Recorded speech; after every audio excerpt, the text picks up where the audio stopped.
Iran যুদ্ধের মাঝেই America যুক্তরাষ্ট্র এবং ইসরায়েল ইসলাম ধর্মের বিরুদ্ধে গভীর ষড়যন্ত্রে লিপ্ত হয়েছে।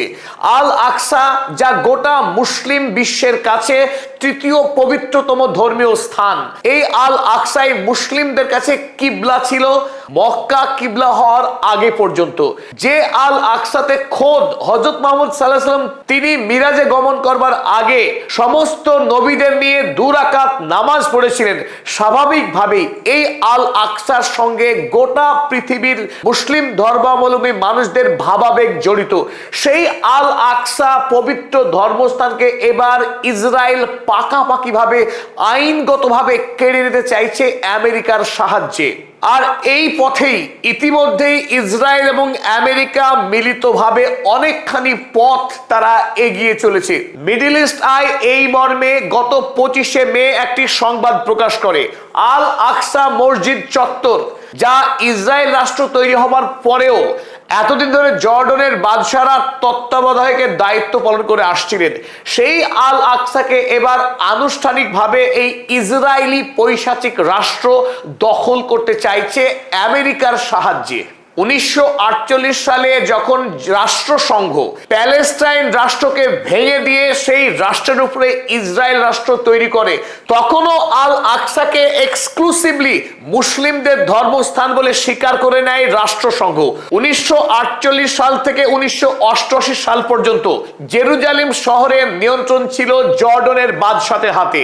1988 সালে এসে জর্ডনের বাদশারা PLO অর্থাৎ প্যালেস্টাইন লিবারেশন অর্গানাইজেশনের হাতে জেরুজালেম শহরের ভার তুলে দেয়। কিন্তু তারপরেও এই আল আকসা পবিত্র মসজিদ চত্বরের দায়িত্বভার থেকে যায় জর্ডনের বাদশাদের হাতে।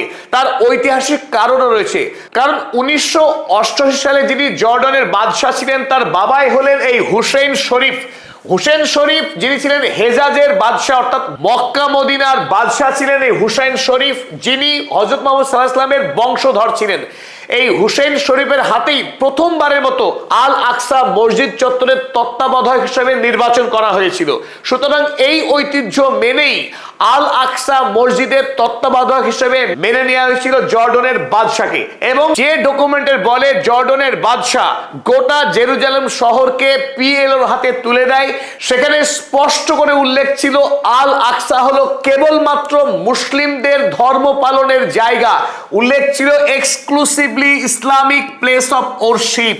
সেই এক্সক্লুসিভলি ইসলামিক প্লেস অফ ওরশিপকে ডোনাল্ড ট্রাম্প এবং এই গণহত্যাকারী বেঞ্জামিন নেতানিয়াহু তার স্ট্যাটাসকে বদলাতে চাইছেন এবং তাকে রূপান্তর করে বলতে চাইছেন মাল্টিফেথ সেন্টার।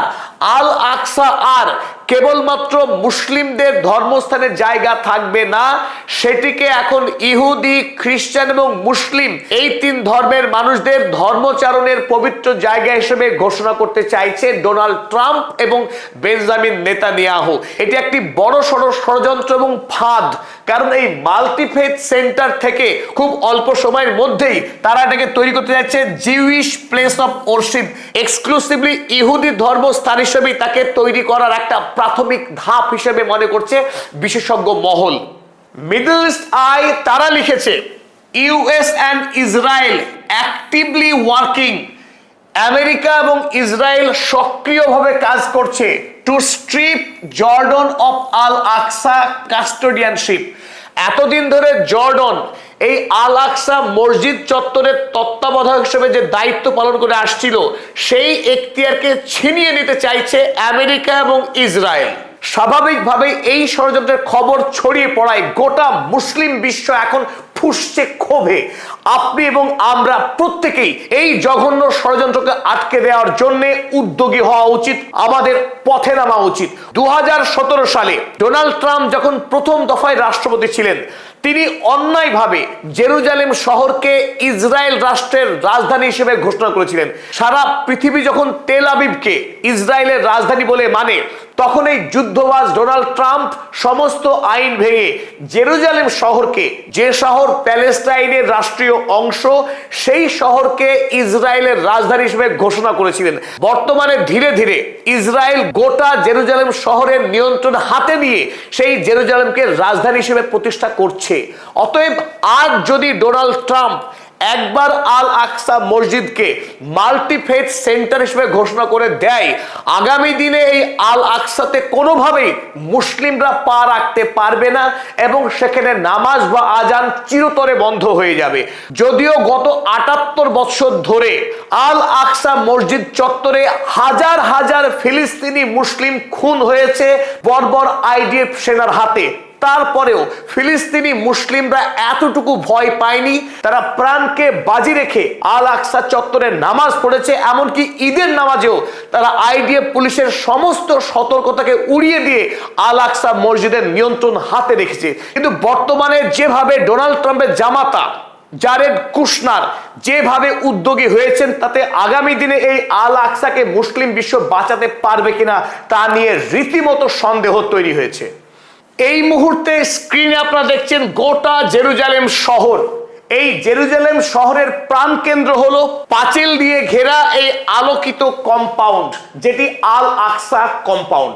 আমরা প্রত্যেকেই জানি যে ইসলামিক বিশ্বে অর্থাৎ মুসলিম বিশ্বে এই আল আকসার মতো পবিত্র জায়গা রয়েছে আর দুটি, কাবা শরীফ, মদিনার মসজিদে নববী এবং তারপরে এই আল আকসা।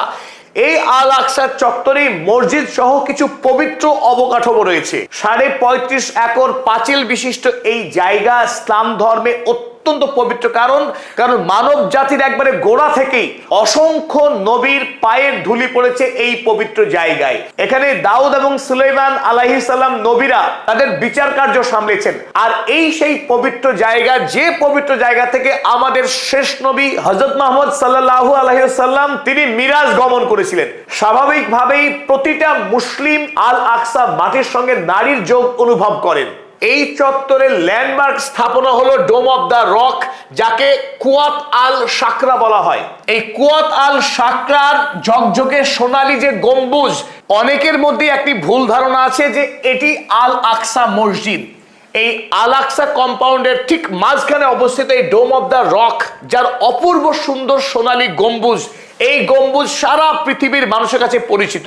তাই অনেকেই মনে করেন আল আকসা মসজিদের গম্বুজ হলো এটি এবং এটি আল আকসা মসজিদ। আবার অনেকে এও মনে করেন যে আল আকসা কম্পাউন্ডের মধ্যে প্রথম অবস্থিত যে মসজিদ, এই গাঢ় রূপলি রঙের গম্বুজযুক্ত যে মসজিদ, এই মসজিদটি হলো আল আকসা মসজিদ। কিন্তু সত্য বিষয় এই যে এই কম্পাউন্ডে অবস্থিত কোন মসজিদের নামই আল আকসা মসজিদ নয়, বরং এই টোটাল পাঁচিল ঘেরা যে চত্বর কম্পাউন্ড, এই কম্পাউন্ডের নামই হলো আল আকসা কম্পাউন্ড, অর্থাৎ কোন মসজিদের নাম আল আকসা নয়। তবে পশ্চিমী মিডিয়া তারা এই ন্যারেটিভ প্রচার শুরু করেছে, আল আকসা মসজিদ নাম দিয়েছে তারা এই মসজিদকে, যাতে করে এই মসজিদটা রেখে দিয়ে বাকি সমস্ত এলাকাটা অনায়াসে ইহুদিরা দখল করে নিতে পারে। তাই আমরা সেই ফাঁদে পা দেব না, আমরা গোটা এই চত্বরকেই আল আকসা চত্বর বলে জানবো, কোনো মসজিদকে আমরা আল আকসা মসজিদ নাম দেব না। চলুন প্রথমে আমরা এবার